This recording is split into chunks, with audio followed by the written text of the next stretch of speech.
Dear, welcome tonight in this bedtime history, the forgotten city beneath the sanded sky. It is said that beneath the endless, undulating dunes of the great desert, where the wind whispers secrets older than time itself, there lies a city. Once, it was more than a place. It was a crossroads where worlds converged, a sacred space, kissed by the soft gleam of starlight, where traders from distant lands, pilgrims on spiritual journeys, and travelers from unknown realms gathered beneath a sky that seemed to cradle the earth in its eternal embrace. Now, the city sleeps beneath the sands, its heart still beating in the quiet rhythm of forgotten days. But it is not truly gone. No, it only rests, as if waiting for the moment when its name will once again be spoken, when its gates will open to the sky, when its mysteries will be revealed to those who dare to seek. The air is thick with silence as we stand on the edge of the desert, gazing out over the golden sea of shifting sand.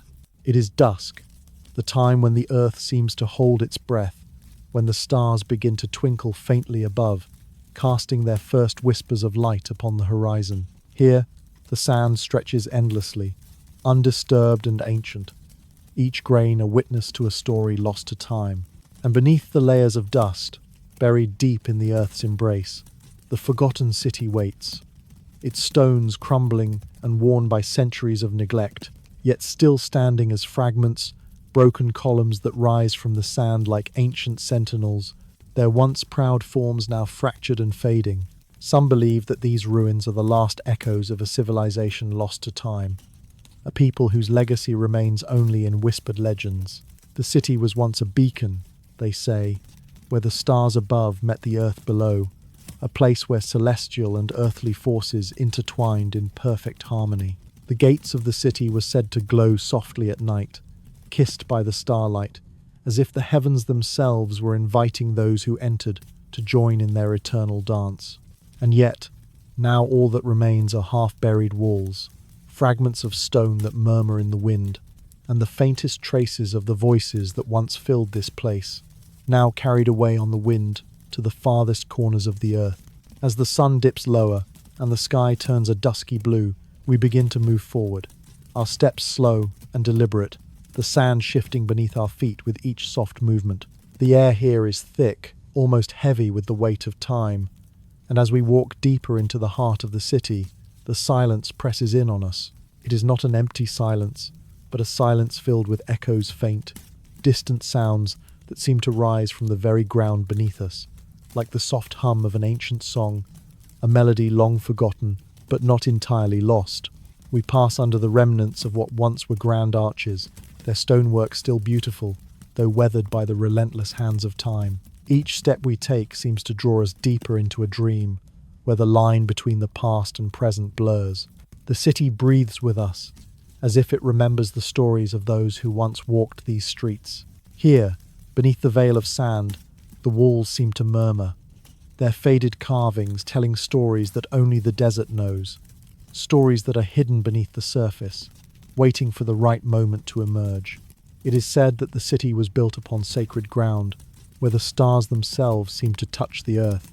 The people who lived here believed that the heavens were not distant or cold, but a part of their lives, that they walked in the shadow of the stars, guided by their light. The gates of the city, once magnificent, were adorned with celestial symbols, their shapes worn but still recognizable, a map to the stars that could only be read by those who understood the ancient language of the sky. And though the city has long since faded, some say that if you listen closely enough, you can still hear the soft murmur of the stars, their voices carried on the wind, telling the stories of those who came before. But now, the city is nothing more than a whisper in the dust. The wind has carried away the memories, the names, the faces, until nothing remains but the faintest traces of what was. Still, beneath the silence, there is a pulse, a rhythm that hums quietly beneath the surface of the earth, as though the city is not truly gone, but merely sleeping, waiting for the right moment to awaken. And in this stillness, we are reminded of the delicate dance between memory and time, and of the way that cities, like people, sometimes fade into the shadows, not because they cease to exist, but because they are forgotten, lost beneath the sands of time, hidden in the folds of history. As we walk deeper, the ruins begin to open up before us, revealing wide plazas and broken walls that once supported great structures. In the soft glow of twilight, the city's contours take on a dreamlike quality. The columns, though cracked and worn, still stand tall, rising from the sand like ancient guardians, their once pristine surfaces now covered in the soft dust of the ages. The wind stirs the sand around our feet, carrying with it the faintest scent of earth and stone. And in that moment, we feel the presence of those who once lived here, their stories lingering in the air, their lives echoing in the stones that surround us. And as the night deepens, the city seems to shift before our eyes, its forms becoming less clear, more shadowed, until we are no longer sure if we are walking through a memory or through a place that exists only in the space between dreams. The stars above us twinkle faintly, their light spilling softly over the ruins, casting long shadows that stretch across the sand, stretching toward the horizon, toward the forgotten corners of the earth. Perhaps it is not the city that has disappeared, but our ability to remember it. Perhaps it has always existed in the silence, waiting for those who are willing to listen, those who can hear the faint whispers carried by the wind, who can feel the pull of the stars beneath the surface of the earth. The city, like the stars themselves, may never fully fade. It may simply slip into the quiet spaces, hidden in the dust, waiting for the veil of time to thin, for the memory to rise once more. And as we stand in the midst of these ruins, beneath the vast expanse of the desert sky, we are left with one thought. How do we awaken a place that never truly left, but only slept? Perhaps it is not through action, but through quiet remembrance, through the gentle act of listening. The city, like all things lost to time, may not be gone, but simply waiting to be found by those who still seek the stories hidden in the dust. And in the silence of the desert, we are left to wonder what secrets are etched in the sand, waiting for the right moment to rise, once the veil of memory thins. The gaze that never left the sky. There are places on this earth where the horizon seems to stretch infinitely, where the land becomes one with the sky, and the heavens themselves appear closer than ever. High upon a forgotten mountain, where the wind is still and the stars shine with a clarity lost to the lowlands, there lies an ancient observatory. It is said that this place was built to gaze not just at the stars, but to understand the very pulse of the universe, to hear the song of the cosmos as it reverberated through the earth. Even now, as the night begins to settle over the land, the observatory stands, its stone pillars reaching toward the heavens like ancient arms, still yearning for the answers the stars may hold. The journey to this mountain is long, a climb that winds through valleys and forests, through rivers that echo the silence of the earth. With each step, the air grows thinner, the land more barren, and the sense of distance from the world below deepens. The night feels heavier here, the sky growing darker, as though the mountain itself is holding its breath in anticipation. The stars, as if waiting for us to arrive, seem to shine brighter, more luminous, their light sharp against the vast expanse of the sky. There is something sacred about this place, something ancient that resonates with the very pulse of the earth. The observatory comes into view as the moon rises higher, casting its pale light upon the stone structure. It is not a grand building, but it is imposing in its simplicity. The stone walls are cracked with age, their surface worn smooth by centuries of wind and time. The observatory's dome, though no longer adorned with the intricate carvings that once filled it with celestial meaning, still stands tall against the night sky. Here, the ground beneath us is sacred, filled with the echoes of the seekers who once stood on this very spot, their eyes turned upward to the heavens. What were they searching for? What truths did they believe could be found only by lifting their gaze to the stars? As we step closer, the air grows stiller, heavier with the weight of centuries. The observatory seems to breathe with the rhythm of the earth, its stones holding within them the stories of the past, stories of those who once came here to look beyond the world they knew, to seek the wisdom of the stars. Inside, the observatory is empty, its once vibrant instruments now rusted and silent, their purpose long since forgotten. Yet there is a feeling here, in the stillness, that the observatory itself is alive, its ancient heart still beating, in tune with the universe. The faintest hum seems to fill the air, a sound that is not of this world, but of a place beyond a place, where time flows differently, where the stars are not cold, distant lights, but living, breathing entities. Some believe that this observatory was more than just a tool for measuring the heavens. It was said to be a bridge, a sacred space where the knowledge of the stars could be shared with the earth. The people who built it, long lost to time, believed that the heavens held the key to the mysteries of the world, that by understanding the stars, they could understand their own lives, their own purpose.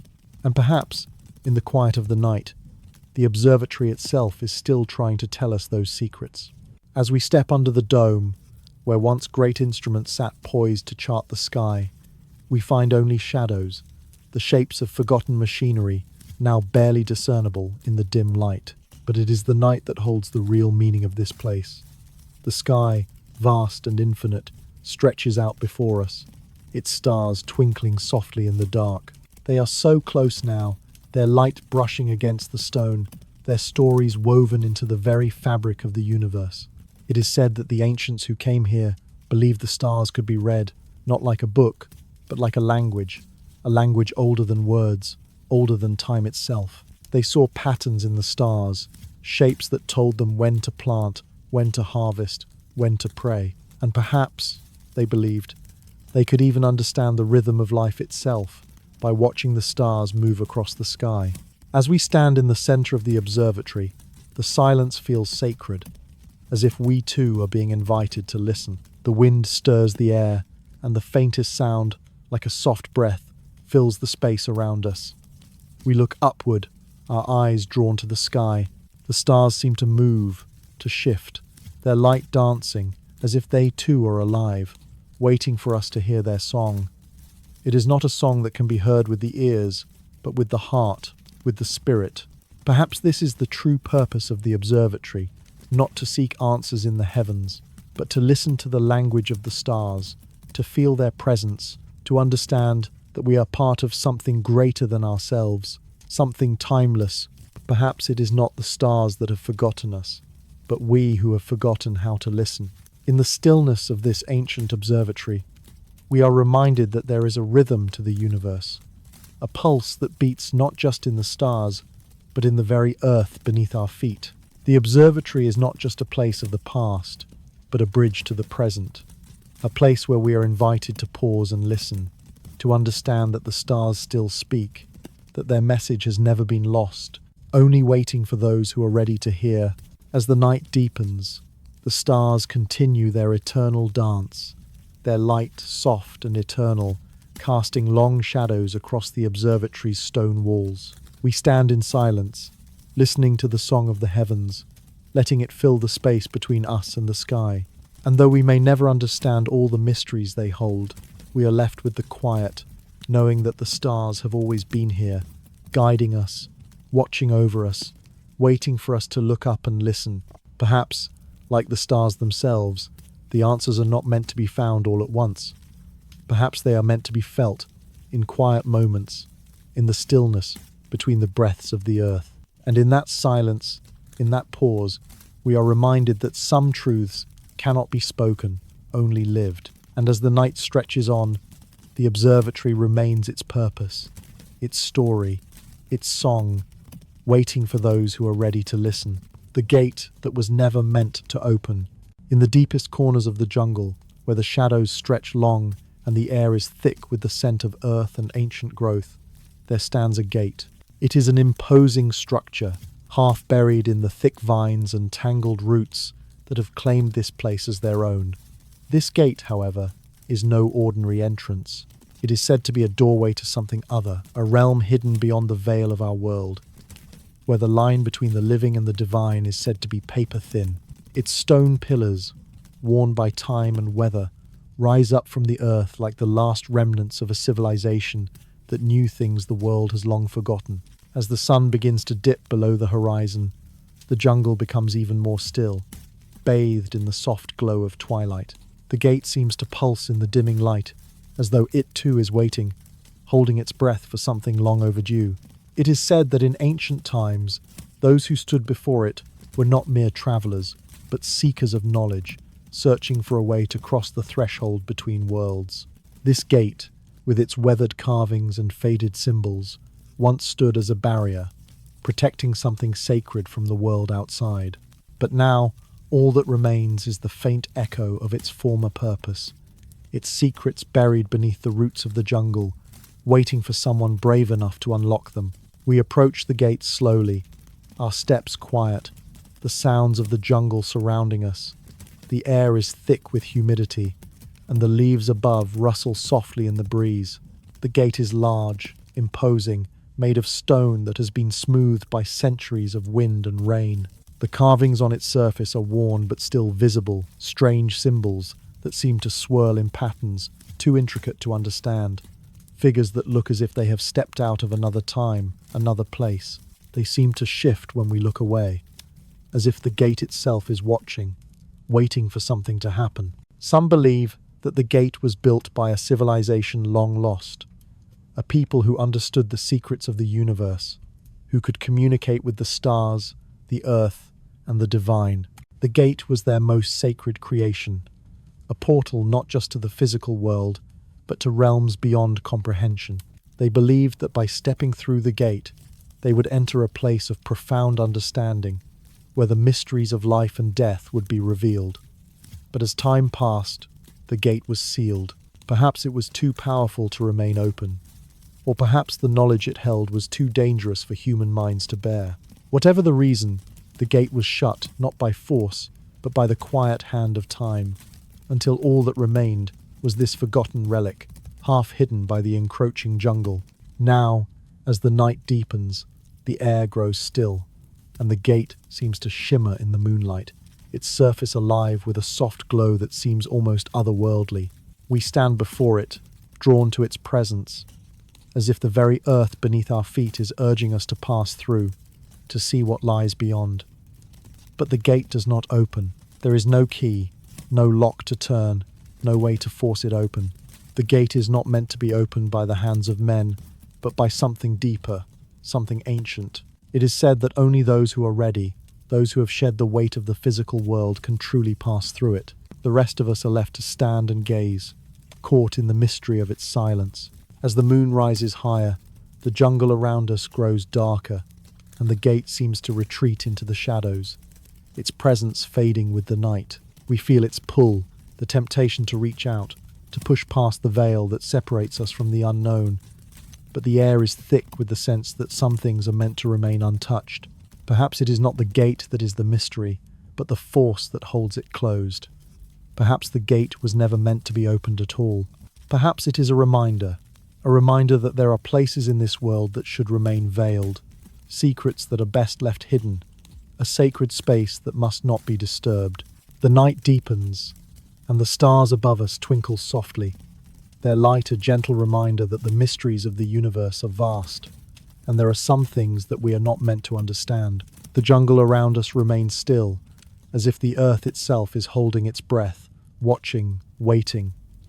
The gate stands silently before us, its purpose forgotten, its story lost in the folds of time. But in its silence, we hear the faintest whisper of voice that seems to rise from the stone itself, a voice that speaks not in words, but in the quiet rhythm of the wind, in the subtle hum of the earth beneath our feet. Perhaps the gate was never meant to be opened. Perhaps its power lies not in what it reveals, but in what it keeps hidden. Some say that to cross such a threshold would change us forever, that to enter that space beyond would mean leaving behind the world we know, stepping into a place where time no longer moves in the way we understand it, where the boundaries between life and death, past and future, are blurred. Perhaps the gate stands as a reminder that some boundaries are not meant to be crossed, some truths are not meant to be known, and perhaps, in the quiet stillness of the jungle, that is the only answer we will ever receive. And so, as the night stretches on, and the stars continue their silent dance above, we are left with the gate, its shadow stretching long across the jungle floor, its mystery lingering in the air. We may never understand what lies beyond it, but perhaps, like the gate itself, we are not meant to. Some things, after all, are best left in silence, wrapped in the mystery of time. The gate remains closed, waiting for those who may one day come, waiting for those who may have the courage to stand before it and listen.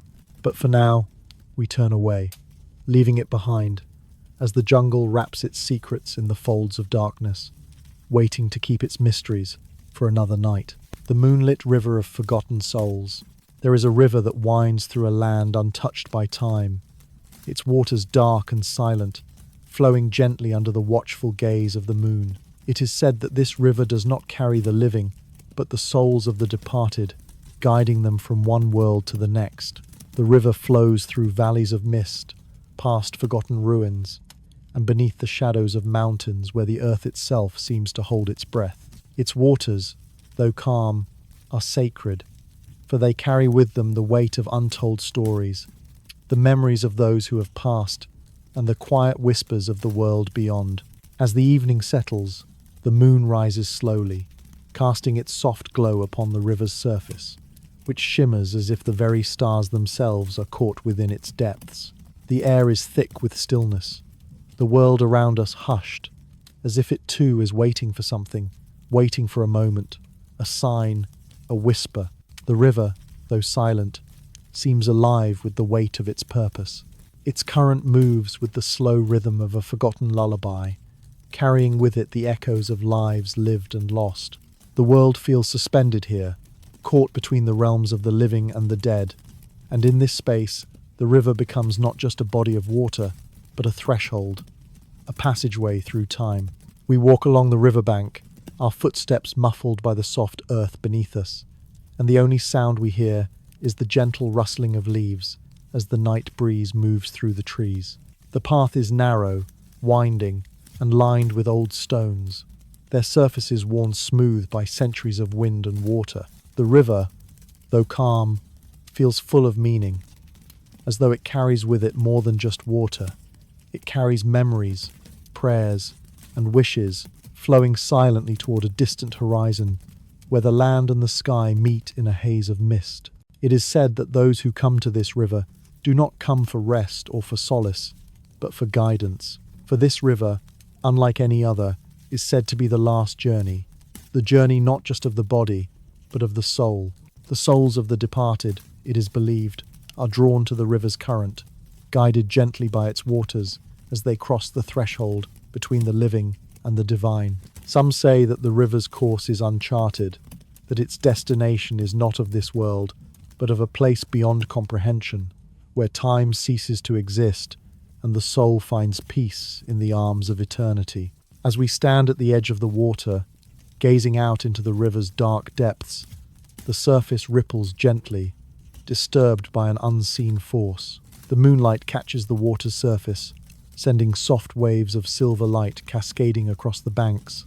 In the distance, the sound of water softly lapping against the shore reaches our ears, a soothing, rhythmic sound that feels like a quiet prayer. The river, in its stillness, beckons us to listen, to hear the soft murmur of the world beyond. Perhaps, in the ripples of its current, we can hear the faintest whisper, the voices of those who have passed, who now journey on this river toward a place unknown. Some say that the river is more than just a guide for the dead, that it holds within it the wisdom of the ages, the knowledge of those who once walked the earth but have long since been forgotten. Their voices, it is said, are carried by the river's current, whispering their stories to those who are willing to listen. And as we stand here, by the river's edge, it feels as though we are not just witnesses, but participants, not just travelers on this world, but part of the great flow of existence that moves through time, carrying with it the stories of all those who have come before us. The moon rises higher, casting its silvery light across the river, and for a moment, the world feels timeless. The shadows of the trees stretch long across the water, and the air grows still. We stand there, suspended in the quiet of the night, our minds drifting toward the distant shores where the river's journey ends. And yet, there is no end here, no final destination. The river flows on, its waters moving ever forward toward an unknown place, toward a mystery that we may never fully understand. Perhaps that is the true nature of this river, not to reveal its secrets, but to guide us gently, to carry us toward the unknown with grace and serenity. As we continue along the river's edge, the path begins to curve, taking us away from the water's edge, yet we cannot help but feel its pull, its quiet, soothing presence. The river, in its silence, has become something more than just water. It has become a living entity, a bridge between worlds, between life and death, between the known and the unknown. We are left with the knowledge that the river will continue its journey, its waters carrying the souls of those who follow its current, guiding them toward what lies beyond. And as the night deepens, we are left with the quiet realization that some mysteries are not meant to be understood, but felt. The river does not speak in words, but in the soft rhythm of its flow, in the quiet murmur of its waters, in the gentle rustle of leaves as they fall upon its surface. In the silence of the night, the river carries with it the memories of those who have passed, the whispers of those who have come before, and the quiet, eternal knowledge that life, like the river, flows onward, ever onward, through time and space toward the unknown. Perhaps the river does not carry us to answers, but to peace, a peace that comes not from understanding, but from knowing that some journeys are meant to be taken in silence, in stillness, in the quiet embrace of the world that surrounds us. And as the river flows on, beneath the soft gaze of the moon, we are left with the thought that this river, like the journey itself, is not a destination, but a path that will always be there, waiting, whenever we are ready to listen to its quiet, eternal song. The pillars that listen to the winds of time. In the heart of an ancient, forgotten desert, where the sun lingers on the horizon like a fading ember, there stands a temple, not a grand, towering structure, but one whose significance is known only to the winds. The stones of this temple are worn and weathered, their edges softened by centuries of wind and rain, yet they remain standing, tall and resolute, as though they have always been here, waiting for those few who can hear their story. The pillars, reaching high into the sky, are not simply columns of stone, but markers, silent sentinels that have witnessed the passage of time, each one listening to the whispers of the earth, the winds, and the stars. The temple is hidden from the world, its location known only to the most devoted seekers, those who walk the desert's endless expanse in search of something that cannot be seen with the eyes, but only felt in the soul. As we approach the temple, the sand beneath our feet shifts softly, the quiet murmur of the desert wind the only sound that accompanies us. The sun begins to dip below the horizon, casting long, soft shadows that stretch across the desert floor, and the world is bathed in a golden light, a light that feels eternal, as though time itself slows in the presence of this sacred place. The pillars rise before us, their surfaces etched with symbols, faint and worn by the ages, but still discernible in the dying light. They speak of forgotten rituals, of ceremonies held in silence, of lives lived and lost in the shadows of time. The temple was built, some believe, not just to honor the gods, but to listen to the winds that carried the voices of the earth and the heavens, to hear the secrets hidden in the rhythm of the world.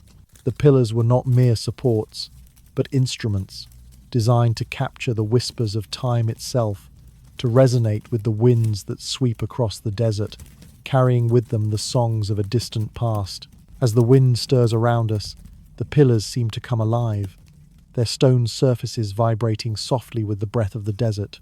The air grows cooler as the sun sinks lower, and the wind, once a gentle breeze, picks up, carrying with it the faintest hum, the faintest echo of something ancient, something hidden beneath the sands.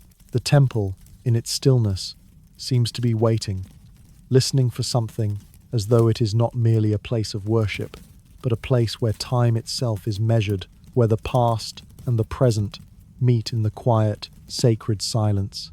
We step closer to the pillars, our footsteps muffled by the soft sand, and the wind wraps around us, swirling gently as though trying to communicate, to tell us something that cannot be spoken in words. It is said that those who come here, those who can listen closely enough, can hear the stories carried by the wind, the stories of those who have passed through this place before, the whispers of the ancients, the echoes of lives lived long ago. Perhaps it is the wind itself that holds the temple's true meaning, for it is the wind that has carried the knowledge of the world across the desert, across time, across the very fabric of existence. The pillars stand like ancient ears, listening to the song of the wind, their surfaces marked with the residue of forgotten prayers, their stones shaped not just by the hand of man, but by the hands of the earth itself. The winds here do not blow randomly. They follow a rhythm, a pattern as old as the earth itself. Each gust of wind carries with it a vibration, a pulse that echoes across the landscape, a reminder that time is not linear, but cyclical, and that the past is never truly gone. It is always here, waiting to be heard, waiting to be remembered. The temple is not just a place of stillness. It is a place of listening. It is a space where the veil between the known and the unknown is thin, where the winds carry the voices of the dead, the spirits of the ancestors, the quiet murmurs of those who once lived here and passed on. Some say that if you listen long enough, you can hear the stories of the earth itself, the tales that have been written not on parchment or stone, but in the very breath of the wind. These stories are not for the mind to understand, but for the soul to feel.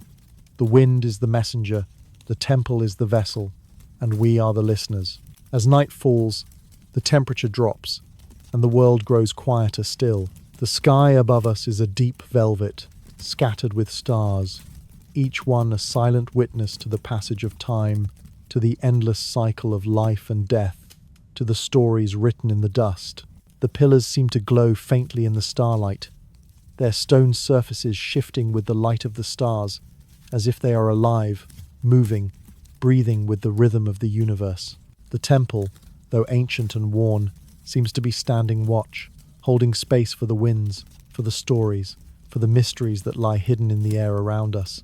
Perhaps the temple was never meant to offer answers. Perhaps it was meant only to remind us that some things cannot be understood with the mind, but only with the heart. The wind, the pillars, the stone, they are not meant to be controlled, but to be listened to be felt in the deepest parts of our being. The temple stands not as a monument to the past, but as a space that exists outside of time, a place where the past and the present merge in the silence of the desert. As the night deepens, we stand beneath the pillars, surrounded by the quiet hum of the wind, the soft song of the desert filling the air around us. There is no grand revelation here, no great secret to be uncovered. There is only the stillness, the breath of the earth, the listening. Perhaps it is in this silence that we find our greatest answers, in the understanding that some knowledge is not meant to be possessed, but to be felt, like the soft touch of the wind against the skin, the quiet rhythm of the earth beneath our feet. And as we turn to leave, the wind stirs once more, carrying with it the faintest whispers of the past. The pillars stand tall, their stones worn, their purpose fulfilled. The desert is still, and the temple, though empty, remains. It is said that the wind will continue to carry the stories, to sing its song, and the pillars will continue to listen, forever waiting for the next soul to stand before them and hear what they have to say. And in the silence, we are left with a thought. Perhaps some mysteries are not meant to be solved, but simply to be heard. The heartbeat beneath the earth, beneath the surface of the world, far from the reach of sunlight and the clamour of human life, there is a place where the earth beats with a rhythm older than time itself. Deep in the heart of a forgotten cavern, there lies a pulse, a sound like the heartbeat of the earth, a low, steady vibration that resonates through the stone. It is said that this cavern holds within it the memories of the world, the very soul of the earth itself, where time is not measured in hours and minutes, but in the steady thrum of the land's deep, ancient breath. As the sun dips below the horizon, the world around us shifts. The air grows cooler, the shadows lengthen, and the sky above fades into a blanket of indigo, dotted with the soft shimmer of distant stars. The journey to the cavern is long, winding through dense forests, across rivers that murmur secrets to the stones, and over hills where the earth feels alive beneath our feet. The further we travel, the more the world around us falls silent, as though the very land is holding its breath, waiting for us to arrive at the heart of its being. The cavern is hidden in a valley of forgotten stone, nestled between craggy mountains that have stood for eons, watching the world below shift and change. The entrance is small, almost imperceptible, a jagged fissure in the rock, half hidden by vines and moss, as though the earth itself wishes to keep its secret. But once we step through the narrow passage and into the cavern beyond, we are met by a vastness that takes the breath away. The air is thick and cool, the silence absolute, and in that stillness there is something profound, something that stirs deep within us, as though we have crossed the threshold into another realm. The cavern opens up before us, its stone walls smooth and dark, their surfaces glistening with moisture, as though the rock itself is alive with the pulse of the earth. The sound, the heartbeat, begins as a soft murmur, barely audible at first. But as we move deeper into the cavern, the vibration grows stronger, filling the space around us, vibrating through the air, through the very ground beneath our feet. The pulse is not loud or overwhelming, but steady, soothing, like the sound of the earth's breath, a deep, ancient rhythm that has echoed through the stone for as long as time itself. Some say that this heartbeat is the very soul of the earth, the lifeblood that flows beneath the surface, connecting all things: the mountains, the rivers, the trees, and the creatures that dwell in the darkness. It is the pulse of creation, the rhythm that keeps the world alive, the quiet thrum that resonates through everything, from the smallest pebble to the tallest tree. The earth, they say, is not dead, but alive. And this heartbeat is proof of that, proof that beneath the surface, where the world seems still, there is a life force that sustains all things. As we move deeper into the cavern, the sound of the heartbeat grows more pronounced, the pulse vibrating through our bodies, as though the earth is speaking to us, sharing its secrets with those who are willing to listen. The stone walls of the cavern seem to hum with energy, and the air feels charged with a quiet power, as though the very breath of the earth is alive with ancient knowledge. We pause for a moment, closing our eyes, letting the pulse wash over us, letting it fill the space between our thoughts, between the noise of the world outside. Here, in this sacred silence, we are reminded that there is something greater than ourselves, something vast and eternal, something that has existed long before we ever walked upon the earth, and something that will continue long after we have passed. Perhaps the heartbeat is a reminder that the earth is not just a place we inhabit, but a living, breathing entity in its own right. It is not a backdrop for our lives, but a presence that moves with us, that supports us, that holds us in its embrace. We are not separate from the earth, but a part of it, bound to its rhythms, to its pulse, to its eternal cycle. And here, in the heart of the cavern, we are reminded that the earth, like us, has a story to tell, a story that is written not in books or words, but in the very stones beneath our feet, in the pulse of the land, in the quiet hum of its heartbeat. The cavern, though vast, is not an empty space. It is filled with the echoes of all who have come before us, the whispers of ancient travelers who once stood here, listening to the heartbeat of the earth, feeling its rhythm in their bones. Some say that the cavern is a place of memory, a place where the past is not lost, but stored, held in the very stone, waiting to be uncovered by those who are willing to listen. The earth, it seems, has a way of holding on to the things we forget, of keeping the memories of those who have passed, of holding them in its deep, eternal heart. As the night deepens, the sound of the heartbeat continues, its rhythm steady, unwavering, like the pulse of the world itself. The cavern is still, the air thick with the weight of time, and we stand there in the quiet of the earth, listening to the pulse of creation. perhaps we will never fully understand the depth of this sound, the true meaning of the Earth's heartbeat. But in this moment, we do not need to. The sound itself is enough. The pulse is enough. Perhaps it is not the Earth that is waiting for us to understand, but we who must learn to listen to the rhythms that govern our world, to the deep, quiet pulse that sustains us all. And in that listening, perhaps we will find a deeper connection to the land, to the universe, and to ourselves. For the heartbeat beneath the Earth is not just the pulse of the Earth, but the pulse of life itself, a reminder that we are part of something much larger, much more ancient than we can ever fully comprehend. As we turn to leave the cavern, the pulse continues, its steady rhythm filling the space between us and the outside world. The Earth's heartbeat is not something we can see, but something we can feel, deep within us, vibrating through our bones, reminding us that we are not alone, that we are part of something eternal. And though we may never truly understand all that the Earth holds, we carry with us the knowledge that beneath the surface, deep in the heart of the world, the pulse of life continues a silent, eternal rhythm that moves through everything, binding us all together in its quiet, sacred song. The lantern that once guided the lost. In the shadow of a long-forgotten coast, where the sea meets the jagged cliffs in a perpetual, whispering embrace, there once stood a lantern.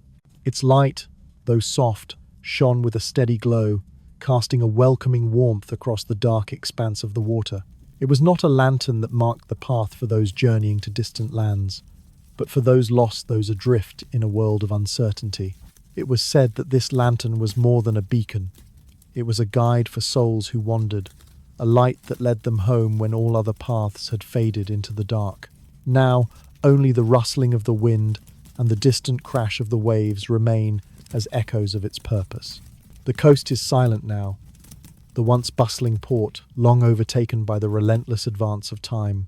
The path that once led to the lantern's warm glow has grown wild, overtaken by the creeping salt air and wind-bent grasses. As we walk along the crumbling pier, our feet disturbed only by the soft shush of the sand, the place feels suspended, caught between the memory of the past and the silence of the present. The lantern is gone, its light extinguished by time and the wear of the ages. But still the air seems to hum faintly with its presence, as if the very earth remembers its call to the lost. It is said that the lantern's light was not merely an illumination of the physical world, but a light that reached beyond, into the spaces where memories fade and forgotten voices linger. Those who stood before it were not simply travelers seeking direction, but souls adrift in the currents of time. The lantern's glow was not harsh, but soft and steady, a warm invitation for those who had lost their way to pause, to breathe, and to remember that the journey was not over. For those who could not see their path, the lantern's light was a promise that even in the darkest hours, there is a way forward if only we can find the courage to follow. Now, the lantern's base lies rusted, its once shining brass faded and cracked by salt and wind. The light it once cast upon the dark waves is but a distant memory. Yet, as we stand on the edge of the coast, gazing out at the stillness of the sea, there is something in the air, something that stirs the soul, a quiet resonance that seems to speak to us, as if the lantern's purpose has not yet been fulfilled. The wind that rolls off the water carries with it the faintest echo of the light's former warmth, and for a moment we are suspended between worlds, the one that was and the one that remains, where the light still guides those who have the eyes to see it. Perhaps the lantern was never just a physical object at all, but a symbol of hope, of finding one's way, even when the world feels lost. Some say the lantern was a kind of bridge, an intermediary between the realms of the living and the dead, guiding those adrift in the afterlife as they crossed from the world of the living into whatever awaited them beyond. The lantern's glow was a promise that no one would ever be forgotten, that the path through the darkness would always be lit, even when it seemed that there was no way forward. The spirits who found their way to this light, it is said, would be guided home, across the waves, across the winds, through the veil that separates the worlds. As the night deepens, the stars above us blink softly in the clear sky, their light casting a pale reflection across the waters. The lantern is gone, but its memory lingers, woven into the fabric of the night. And though the wind has long since extinguished its flame, the light remains in the stories whispered by the waves, in the quiet pulse of the earth beneath our feet. We stand here, not as strangers to this place, but as travelers, those who have found their way here, in search of something that cannot be fully understood, something lost, and yet waiting to be rediscovered. The sea continues its eternal rhythm, the waves tumbling softly against the shore, each one a reminder of the passage of time. The wind stirs the grasses, whispering secrets that seem just out of reach, and the earth beneath our feet holds the memory of the lantern's light. Perhaps the lantern never truly left, but rather its glow has shifted into the air, into the soil, into the water, quietly continuing its work, even after its flame has gone out. The lost souls it once guided may have crossed over, but their journey is not forgotten. The lantern's light continues to flicker in the stillness, a soft promise to those who still wander in search of their way. As we turn to leave, the sound of the waves seems to follow us, their quiet rhythm a lullaby for the soul. We know that the lantern's light will never be fully extinguished, for it resides not in a single moment, but in the memory of those it once guided. The light lives on in the hearts of those who remember its glow, in the quiet spaces between thoughts, in the whispers of the sea. Perhaps it is not the lantern that is truly gone, but the way we see it. It remains, always hidden in the silence of the night, waiting for the next soul to find it. Perhaps, after all, it was never meant to be found again, but only to be remembered.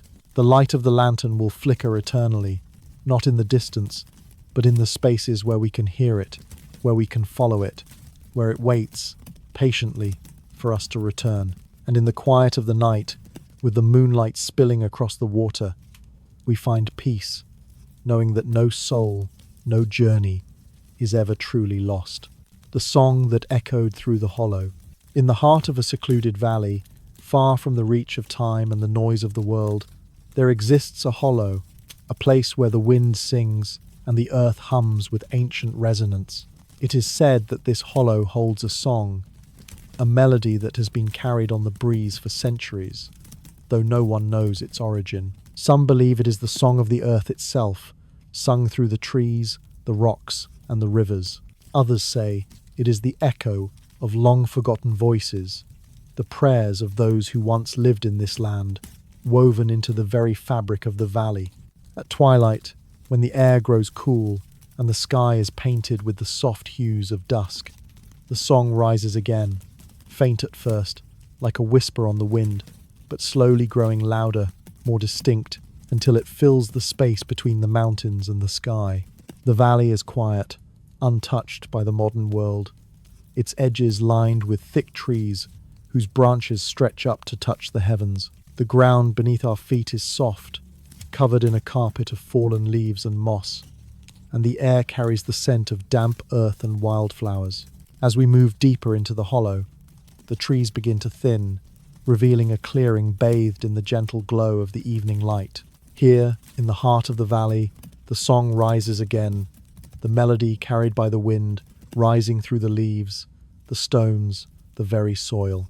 The song is not loud, but it is unmistakable, a melody that seems to come from everywhere and nowhere, a sound that fills the heart with longing and peace in the same breath. It echoes through the hollow, bouncing off the ancient stones that line the valley, and reverberating through the trees that sway softly in the evening breeze.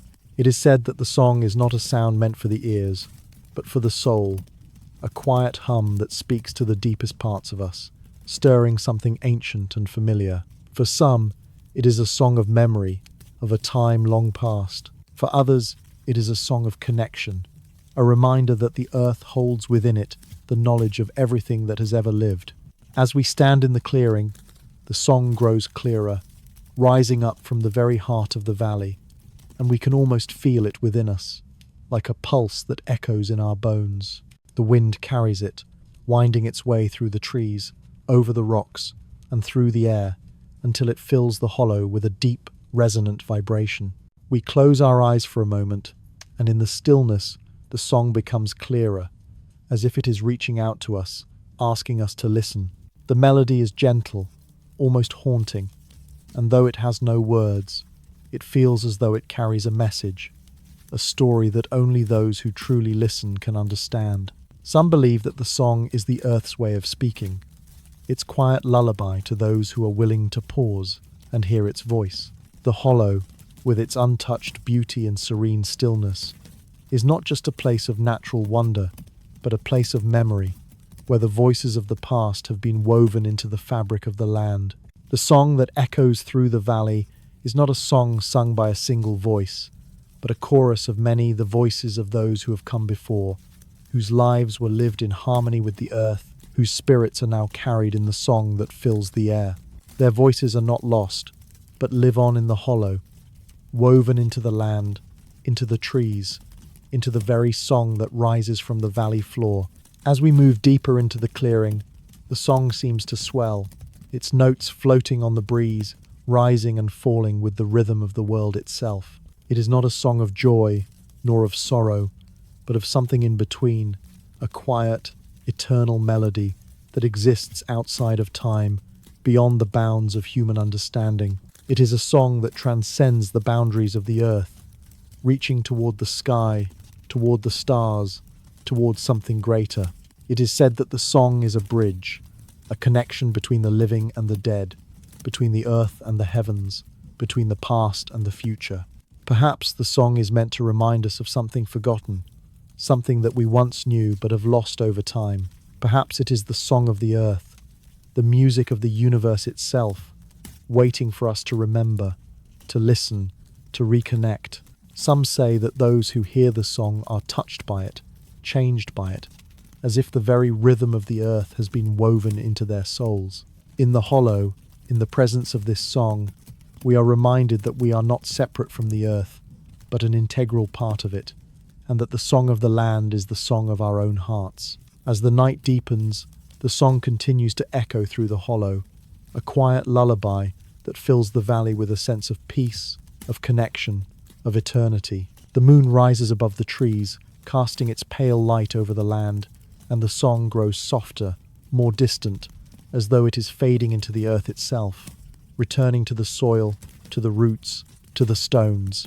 The wind carries the last notes on the breeze, and in the stillness, we are left with the feeling that the song will never truly fade, that it will always be here, waiting to be heard by those who are ready to listen. Perhaps the song was never meant to be understood, but only to be felt. Perhaps it is not a song of words, but a song of connection, a reminder that we are part of something greater than ourselves, something older, something eternal. The song that echoes through the hollow is not just the song of the earth, but of all things the pulse of life, the heartbeat of the universe, the quiet rhythm that binds us all together.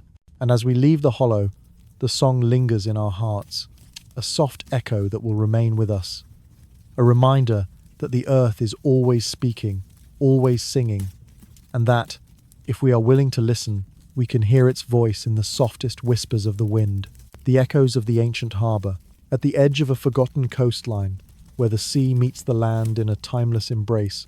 There lies the hushed remnants of an ancient harbour. It was once a bustling gateway to distant shores, a meeting place of traders, sailors, and travellers from all corners of the earth. But now only silence remains, interrupted only by the eternal song of the waves, their rhythm soft against the shore, as though the sea itself remembers a time when life flowed freely in the bustling docks and markets of the harbour.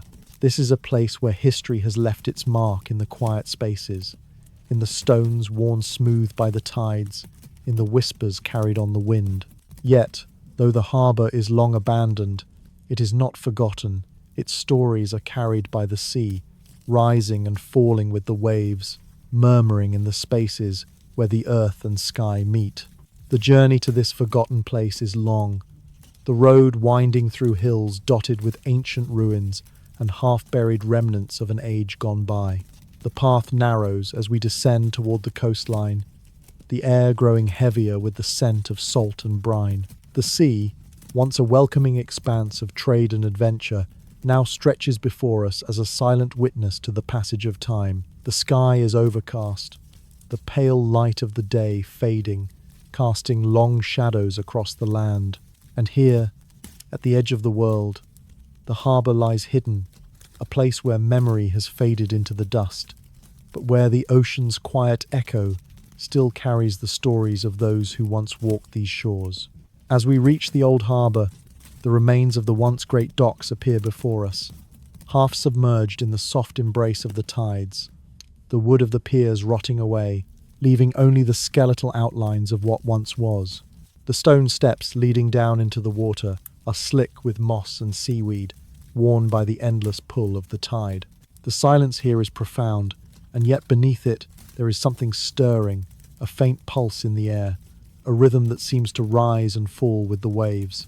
It is said that the harbour, though abandoned, still holds a kind of life, not in the form of those who once sailed into its waters, but in the echoes of their journeys, in the memories of the ships that docked here, in the voices of the traders and travellers who walked its shores. These echoes are not heard by the ear, but felt by the soul, as though the harbour itself holds the stories of all who passed through it, stored in the very stones beneath our feet. The harbour was once a crossroads, a place where the earth met the sea, where cultures and languages mingled, where goods and ideas were exchanged as freely as the ebbing and flowing of the tide. Some say that the harbour was built not just for commerce, but for something deeper, for the crossing of thresholds, the coming together of the known and the unknown. Ships that sailed into the harbour carried more than just goods. They carried stories, legends, dreams, and when they departed, they carried the same stories of the harbour, whispers of the people who passed through its gates, fragments of lives lived and lost. Now, the harbour is nothing but a faint memory, its docks and warehouses slowly being reclaimed by the sea. The boats that once sailed into these waters have long since disappeared, their wooden hulls eaten away by time, their sails carried away on the winds. Yet, as we stand by the water, we feel it the quiet hum of history, the soft pull of the past. The ocean whispers to us, its song one of remembrance, of longing. The sounds of the waves seem to mirror the voices that once filled this place, the laughter of traders, the calls of sailors preparing to set sail, the murmur of conversations exchanged over cups of wine. Though no one remains to tell these stories, the harbour holds them still, locked in the stone, in the sand, in the very rhythm of the tide. The sea, it seems, has become both keeper and witness of the harbour's legacy, carrying its stories into the farthest reaches of the earth. As the tide begins to rise, the quiet rhythm of the waves becomes more pronounced, filling the space around us with a soothing, eternal cadence. The sea stretches out before us, vast and infinite, its surface dotted with the faintest glimmer of light from the overcast sky. The water laps softly at the shore, its movements slow and deliberate, as if the harbour's spirit is moving with it, drifting further into the distance with each passing wave. We are left to wonder, is the harbour truly gone, or does it still linger here, beneath the surface, waiting for the moment when it will once again be remembered, when the stories it holds will once again be told? Some say that the harbour's memory will never fade entirely, that the sea will always carry its legacy, its whispers to those who are willing to listen.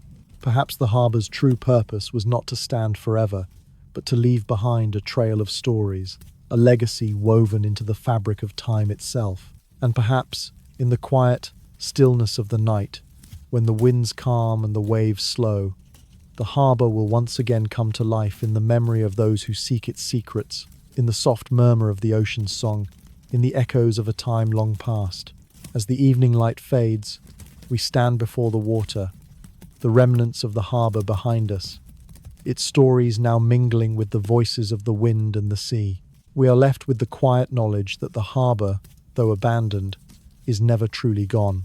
It lives on in the rhythm of the ocean, in the stories whispered by the waves, in the echoes of the past that rise and fall with the tide. The harbour is not just a place, but a memory that will continue to call out to those who are willing to listen, who are willing to follow the water's quiet song.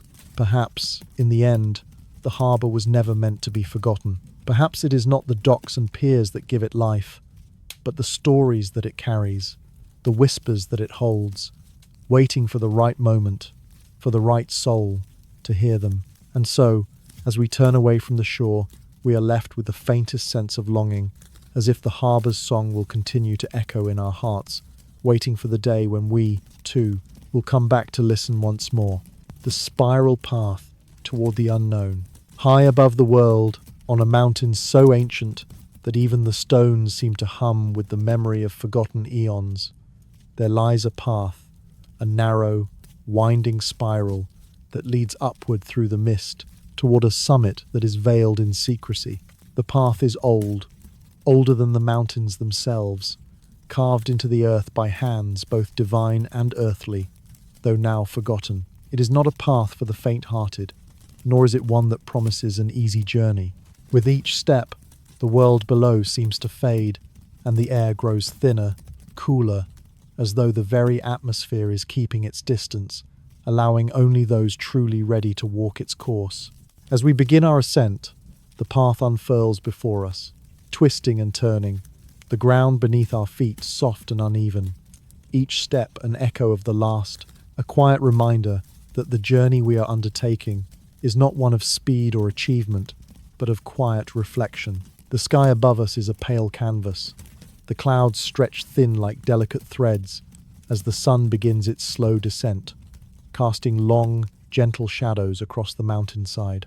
There is a stillness here, a quiet reverence, as though the world is holding its breath, awaiting the next footstep, the next turn of the path. The air is cool, crisp with the scent of pine and earth, and as we move further upward, the landscape shifts.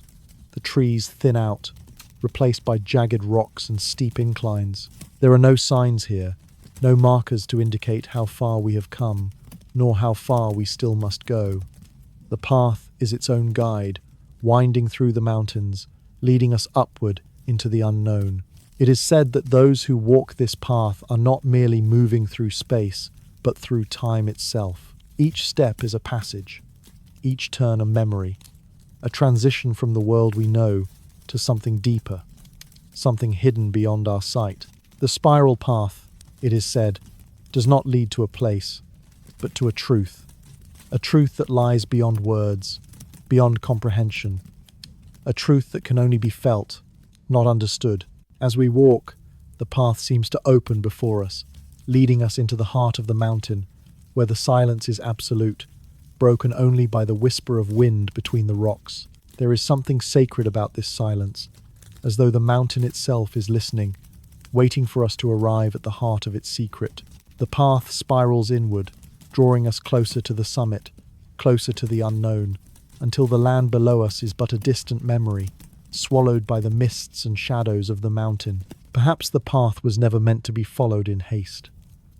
Perhaps it was designed to slow us, to force us to listen to the quiet rhythm of our own breath, to hear the stillness of the world around us. With each turn of the path, we shed the weight of the world, the noise, the distractions, until all that remains is the quiet, gentle pull of the mountain drawing us inward. It is said that those who reach the summit do not do so with their feet, but with their hearts, and that the path itself becomes a mirror, a reflection of the journey within, a passage not just through the landscape, but through the soul. As we reach the final stretch of the spiral, the summit draws closer, shrouded in mist, as though the mountain itself is holding its secret just out of reach. The air grows even thinner, and with each breath, we feel the weight of the world growing lighter, as though we are no longer bound by the same rules that govern the earth below. It is a strange feeling, a feeling of both release and expectation, as though we are on the verge of discovering something vast and eternal, something that lies just beyond the veil of the physical world. The mist thickens, and as we reach the summit, the land before us opens into a vast, endless expanse. There is no horizon here, no clear boundary between the earth and the sky. Instead, the world seems to dissolve into a space of infinite possibility, a space where the air itself feels alive, charged with an energy that we cannot see but can feel deep within our bones. The The summit is not marked by any monument, no altar or stone, but by the vastness around us, the silence, the breath of the earth itself, the quiet pulse that beats in time with the rhythm of the universe. Some say that the summit is a place of enlightenment, a place where the secrets of the universe are laid bare. But those who have stood here know that the truth is not something that can be grasped or understood. Instead, it is something that must be experienced, something that can only be felt in the quiet stillness of the heart. The summit does not reveal answers, but invites questions, questions that cannot be answered with words, but only with the quiet understanding that we are part of something far greater, something that cannot be fully comprehended, only sensed. As the mist continues to swirl around us, the world below seems a distant memory, and we are left suspended between the earth and the sky, between the known and the unknown. The path, though it has brought us here, is not the end of the journey, but the beginning of something more. Perhaps it is not the summit we are meant to find, but the space in between the silence, the stillness, the quiet invitation to listen to the pulse of the universe, to feel the rhythm of the earth in the beat of our own hearts. As we begin to descend, the path no longer seems like a journey toward an end, but a return. We are not leaving the summit, but carrying it with us. The silence, the questions, the invitation to listen, to understand. Perhaps, in the end, the path toward the unknown is not a path at all, but a way of being, a way of moving through the world with an open heart, with a quiet mind, and with the understanding that some truths are never meant to be found, but only felt. And as we descend into the mist, the path behind us seems to vanish into the shadows, leaving only the quiet echo of our footsteps, a reminder that the journey is never truly over, but always unfolding, always leading us forward into the unknown.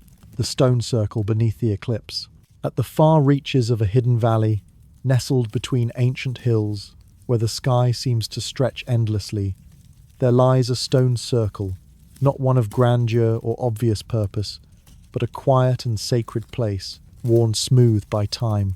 The stones are large and weathered, their surfaces etched with markings that have long been worn away, but still hold a deep resonance, as though they have been touched by something beyond the world of men. These stones were not placed here by chance. They were set in the earth with great intention, each one aligned with the heavens, each one designed to capture the fleeting moments when the stars and the moon cross in perfect harmony. Now, the stone circle sits abandoned, lost to time, hidden in the depths of the valley where few wander, and even fewer understand its meaning. But tonight, beneath the cloak of an impending eclipse, the stones stir with the faintest whisper. The air feels different here, heavy with a presence that lingers in the shadows, caught between the fading light and the coming dark. The stillness of the valley is profound, the only sound, the distant call of a bird, or the soft rustle of wind through the grass. But tonight, the stone circle feels alive, as if it is waiting for something, waiting for the moment when the sky darkens and the moon, hidden in the shadow of the earth, casts its faint, otherworldly glow over the stones. As we step closer, the stones rise before us, their shapes faintly illuminated by the last light of day. The circle is not perfect, its stones lean at odd angles, some partially buried in the earth, others broken, as though the hands that set them in place had long since passed from this world. Yet despite their age, despite the wear of centuries, there is something sacred about the circle, something that reaches beyond the realm of the physical. Perhaps it is the way the stones seem to hum with the quiet energy of the earth, their rhythm in tune with the pulse of the land. Or perhaps it is the way they seem to reach toward the heavens, as though they are stretching toward the moon, toward the stars, toward something far beyond our understanding. As we stand within the circle, the air begins to shift. The moon rises slowly, its pale light casting long shadows across the valley, and the stones seem to pulse in time with the ebbing light. There is a quiet tension in the air, a sense that something is about to happen, that the circle's true purpose is about to be revealed. It is said that the stone circle was built to mark the moments when the earth and the heavens align during the phases of the moon, when the sun, the earth, and the moon come together in a perfect dance. But tonight, under the shadow of the eclipse, the circle takes on a different meaning. The eclipse is not just an astronomical event, but a symbol of transition, of change, of a moment when the known world slips briefly into shadow and the veil between the worlds grows thin. The wind picks up, swirling around the stones, carrying with it a faint, otherworldly hum, a sound that is neither of this world nor the next, but a bridge between them. The air grows heavy with anticipation, and as the moon's shadow slowly overtakes it, the world seems to hold its breath. The stars, once distant and cold, now seem closer, as though they are watching, waiting for the moment when the circle comes to life. It is in this moment, under the eclipse, that the true nature of the circle reveals itself not as a place of power, but as a place of reflection, a space where time stands still and the boundary between the living and the divine grows faint. As the eclipse deepens, the stones seem to glow faintly, their surface catching the faintest shimmer of the moon's shadow. The eclipse, some believe, is a time when the Earth's energy shifts, when the veil between the known and the unknown, between the earthly and the divine, becomes almost transparent. The stone circle, though weathered and broken, is said to act as a conduit during this time, a place where the echoes of the past can be heard more clearly, where the ancient forces that shaped the world can be felt with greater intensity. In this sacred space, time and memory swirl together, and the silence feels full of meaning, full of forgotten voices, full of stories that have long since faded from the world. As we stand in the center of the circle, the shadow of the eclipse creeping across the land, the world feels both ancient and new. The stones are silent, their purpose hidden beneath layers of time, yet they speak in their stillness. Perhaps it is not answers that the stone circle offers, but the invitation to listen to the whispers of the earth, to the secrets that have been held in the stones for centuries, to the rhythm of the universe as it beats in time with our hearts. Perhaps, like the eclipse itself, the stone circle is a reminder that the world is not a place of certainty, but of change, of cycles, of endless beginnings and endings. The moon's shadow continues to deepen, casting an eerie, otherworldly light over the valley, and the stone circle seems to become one with the night, its presence both comforting and mysterious. It is said that those who walk into the circle with open hearts can feel the pulse of the earth beneath their feet, can hear the soft whispers of those who have gone before, can feel the rhythm of the universe in their bones. But the circle does not offer its secrets freely. It is not a place for the seeking of knowledge, but for the seeking of understanding, a place where the soul can touch the divine, where time slips away, and the veil between this world and the next becomes impossibly thin. As the eclipse reaches its peak, the air seems to still, the world held in the moment of shadow. The stones, though silent, are filled with meaning, filled with the echoes of a time when the earth and the sky were closer, when the divine and the mortal walked together.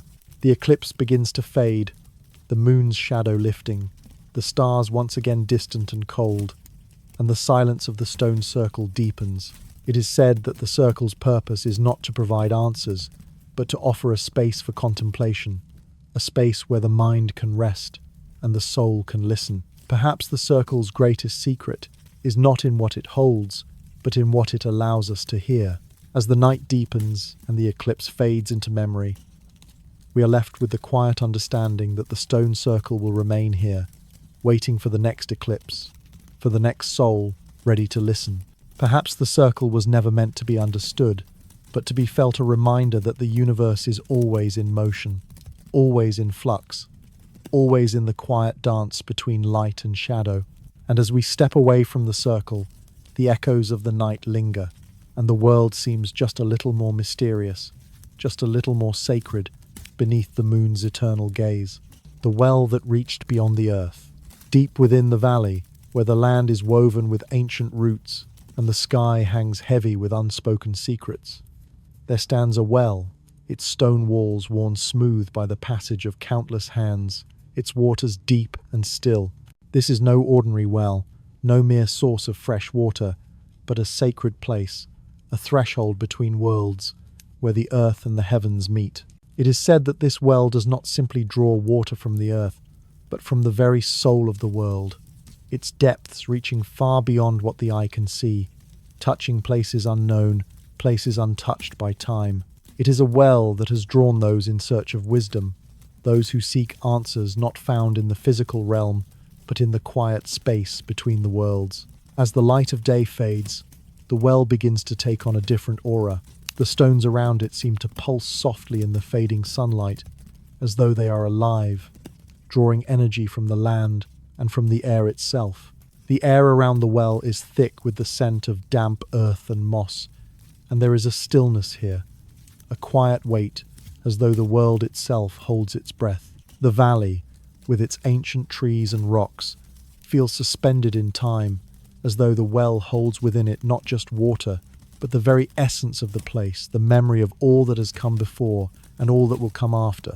The well is not large, but its depth is unfathomable. The stone walls, though worn by centuries of use, are still strong, holding the water within as if it were something precious, something sacred. And yet, the water is clear, its surface reflecting the pale light of the moon as it rises above the valley, casting long, soft shadows across the earth. Some say that if you peer into the well long enough, you will not simply see your reflection, but glimpses of other worlds, other realms, places where time and space have no meaning, where the past and future intertwine in a dance as old as the stars. As we approach the well, the silence around us deepens, and the air grows still, as though the very earth is waiting. The moonlight falls in soft beams, casting a silvery glow over the water, and for a moment the well seems to shimmer with an ethereal light. There is something almost otherworldly about this place, as though it is not just a physical structure, but a doorway to something beyond, a connection to a realm that is not bound by the rules of time or space, a space where answers are whispered by the winds, carried on the currents of the earth. It is said that the well was once a place of great power, used by those who sought to connect with the divine, to commune with the spirits of the earth and the heavens. Those who stood at its edge were not simply looking for answers to worldly questions, but for a deeper understanding, a connection to something beyond the material world, something eternal. And though the well is no longer in use, its power, its presence, still lingers in the air, in the earth, in the stillness of the night. As we stand before the well, the wind picks up, rustling the leaves in the trees around us, carrying with it the faintest whisper, as though the well itself is calling to us, inviting us to listen. The water in the well is still, but the air around it hums with energy, as though the earth itself is alive with ancient knowledge.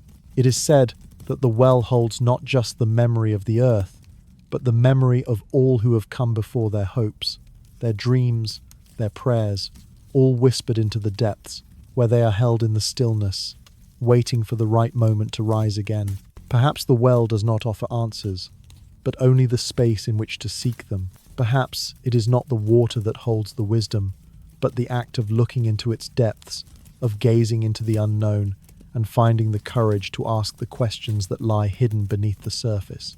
The well does not speak, but in its silence, it invites us to listen to the whispers of the earth, to listen to the pulse of the world, to listen to the quiet rhythm that binds all things together. As the night deepens, the moon rises higher in the sky, casting its light over the valley, and the well becomes one with the shadows, its depths lost in the dark. The stillness remains, though, as though the world is holding its breath, waiting for something, waiting for us to find the courage to ask the questions, to listen for the answers that lie just beyond the veil of the earth. Perhaps the well does not hold the truth, but it holds the potential for truth, a space where the mysteries of the world can be explored, where the answers we seek are not found through force, but through quiet contemplation, through a willingness to listen, to wait, to trust in the unknown. And so, as we stand before the well, we are left with a question, not one that can be answered with words, but one that can only be felt in the quiet space between breaths. Perhaps the well is not a place of answers, but a place of connection, a place where we can touch the divine, where we can sense the pulse of the earth, where we can hear the whispers of those who have come before. Perhaps it is not the well that holds the answers, but the journey itself, the journey into the depths, into the unknown, into the space where the sacred and the mortal meet. As we turn to leave, the well remains behind us, its still waters reflecting the moon's pale light, its secrets held in the silence of the night. The earth beneath our feet hums with quiet energy, as though the well has shared its knowledge with us in ways we cannot fully understand. And as we walk away, we carry with us the quiet knowledge that some mysteries are never meant to be solved, only experienced, only felt, only heard in the spaces between the world and the silence.